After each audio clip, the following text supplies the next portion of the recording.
Hey, good morning. So, what is your name? I'm Sarah Sardinia. Okay, so what is your age? I am 40 years old. Which year were you born? June 13, 1975.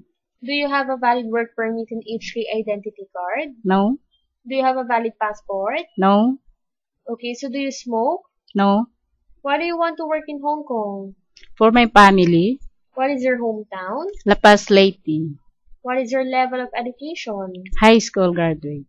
Okay, so are you married or single? Single, Do you have any children? yes. How old are they? The eldest is 16 and the second is 14 and the youngest is 5 years old. Okay, so who takes care of them?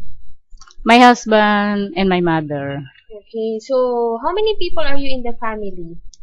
Do you have My, any brothers and sisters? yes, 2 brothers and 5 sisters. Are your parents still alive? My mother only.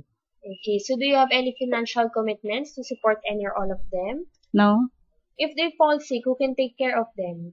my brothers and sisters. Okay, so do you have any debts either here or in your home country? I don't dips. I don't Okay. have dips. So if how many years of experience do you have? 2 years. Okay, so do you have any allergies for foods, drugs, and detergents? I don't have. Are you afraid of pets?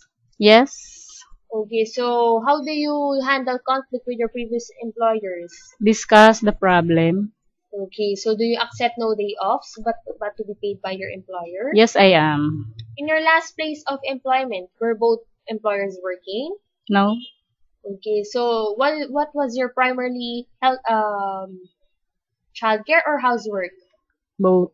Okay, so how many hours each day do you work? 8 hours. Do you have a first aid certificate? No. But are you willing to attend? Yes, I am. Okay, so if ever my child will have burn in their hands on the iron, what would you do? I get ointment. Okay, so if my son is very naughty while you were babysitting them, what will you do? I talk to them like their parents. Okay, so are you willing to wake up early in the morning and Yes. sleep late at night? Yes, I am. Okay, so do you cook? Yes. What cuisine do you know? Or what kind of food are you familiar with? Adobo. Okay, so Filipino food. Yes. Okay, will you be willing to cook vegetarian or Chinese food? Yes, I am. Okay, can you speak Cantonese? No. Are you willing to cut your hair short? Yes, I am. Okay, so what do you like to do in your spare time? Do you have any hobbies? Sour. Okay, so do you have any message to your employer? Hi, ma'am, sir.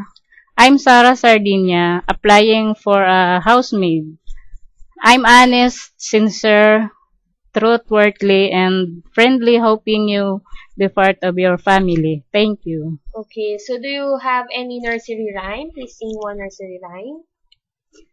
Um, Rain, rain, go away, come again another day.